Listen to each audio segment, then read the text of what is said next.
আসসালামু আলাইকুম রহমতুল্লাহ বরকাতুহ। সম্মানিত প্রিয় মুসলিম ভাই ও বোনেরা, আর ইসলামী টিভির পক্ষ থেকে সকলকে জানাই আন্তরিক মোবারকবাদ। আজকে আপনাদের মাঝে আলোচনা করব 5 ওয়াক্ত নামাজের সময়সূচি, তাহাজ্জুদ সেহরির শেষ সময়, ইফতারের শেষ সময়, নামাজের নিষিদ্ধ ওয়াক্তসমূহ, সূর্যোদয় সূর্যাস্তের সময়সূচি, প্রত্যেকটা জেলা বিভাগগুলোর নামাজের সময়সূচিগুলো আপনাদের মাঝে আলোচনা করব।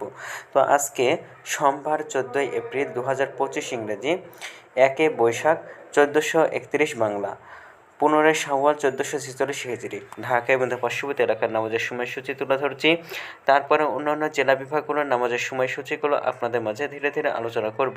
তো আজকে ঢাকা এবং পার্শ্ববর্তী এলাকার তাহাজ্জুদ এবং সেহরির শেষ সময় হলো 4টা 17 মিনিটে, ইফতারের সময় সন্ধ্যা 6টা 23 মিনিটে। আজকে ফজরের নামাজের রক্ত শুরু হবে 4টা 22 মিনিটে, ফজরের নামাজের রক্ত শেষ হবে 5টা 38 মিনিটে, জোহরের নামাজের রক্ত শুরু হবে 12টায়, জোহরের নামাজের রক্ত শেষ হবে 4টা 30 মিনিটে। আসরের নামাজের রক্ত শুরু হবে 4টা 31 মিনিটে, আসরের নামাজের রক্ত শেষ হবে 6টা 18 মিনিটে। মাগরিবের নামাজের রক্ত শুরু হবে 6টা 20 মিনিটে, মাগরিবের নামাজের রক্ত শেষ হবে 7টা 36 মিনিটে। এশার নামাজের রক্ত শুরু হবে 7টা 37 মিনিটে, এশার নামাজের রক্ত শেষ হবে 4টা 21 মিনিটে।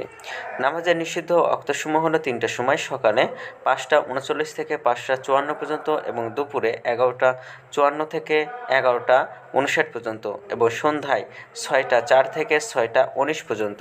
এর মাঝখানে যতটুকু সময় থাকবে এই সময়ের মধ্যে আপনারা কোনো প্রকার নামাজ আদায় করতে পারবেন না।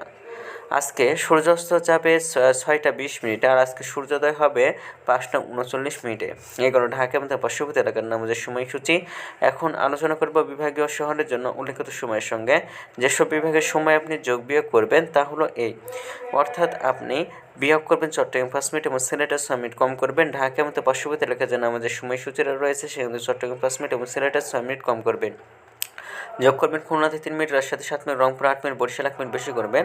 ঢাকার মতো পার্শ্ববর্তী এলাকায় যে আমাদের সময়সূচিটা রয়েছে সেখান থেকে একটা বিয়োগ বেশি করবে। তো আজকের ভিডিওটি পর্যন্ত হয়েছিল, আর এই সূত্রগুলো আমি নিয়েছি ইসলামী ফাউন্ডেশন থেকে। ভিডিওটি ভালো লাগলে অবশ্যই চ্যানেলটি সাবস্ক্রাইব করে পাশে থাকবেন। ধন্যবাদ সকলকে। আসসালামু আলাইকুম ওয়া রাহমাতুল্লাহি ওয়া বারাকাতুহু।